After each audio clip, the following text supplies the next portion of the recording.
Right, the last film for tonight is The Mummy from 1932. Boris Karloff stars as the creature of the title, the Mummy.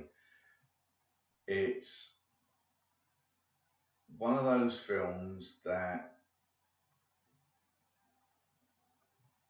is good for lots of reasons, and some of them are the smallest reasons possible.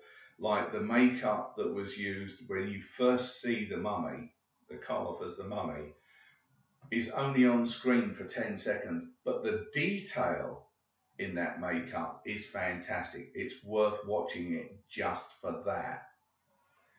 And you can get over the fact that it's an English accented, lisping, um, supposed Egyptian, because you are drawn into the story. It is a fictionalized version, obviously, of the heyday of Egyptology and the excavations in the Valley of the Kings and that sort of region. It's good because it gives us the initial curse. It's part love story, it's part horror, it's got the supernatural elements, obviously, of the curse, and you get to see in a vision how Karloff's character becomes the mummy in what is essentially a silent movie of a vision, as Karloff's character is explaining to the reincarnated Anaxanamun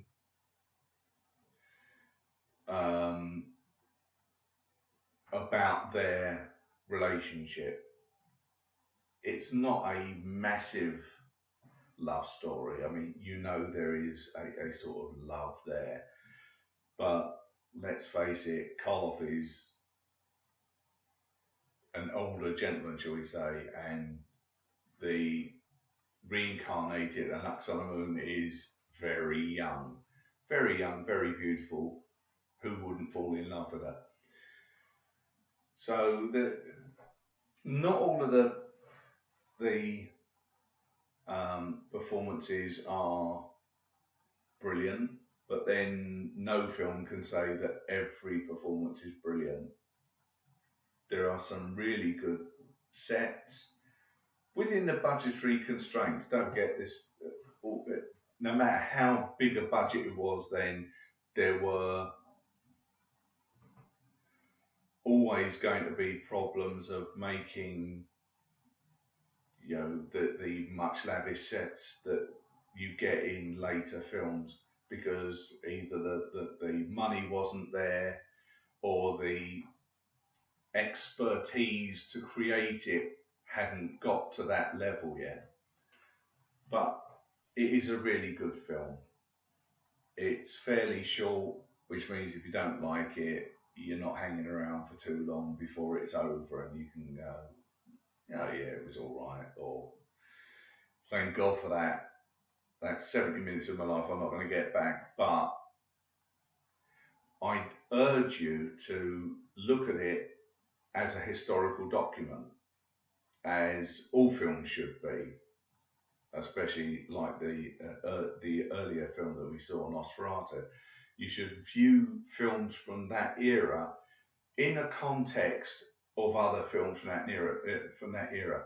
Don't try and judge it against today's standards, because it won't stand up. And that's for sets, that's for dialogue, that's for the actors themselves. It was a different time back then, so don't try and judge it against the Brendan Fraser version of The Mummy, which was more of an action film than it was a horror, although there are horror aspects to it. it's more of an action film, a sort of action adventure film, where this is supposed to be more of a supernatural horror film. I hope you do like it. I hope you do get to see it tonight. If you got the list that I left yesterday, then hopefully you've had a chance to go out and get it. If not, then I hope you do get a chance to see it at some point. Because it is, like all the other films today, good of its kind. It's hailed as a classic, and I think it should be hailed as a classic, despite some of the negative stuff around it. There's much more to commend it than there is to have a go at it for. So, like I said, hope you do get to see it tonight. If not, try and get to see it at some point.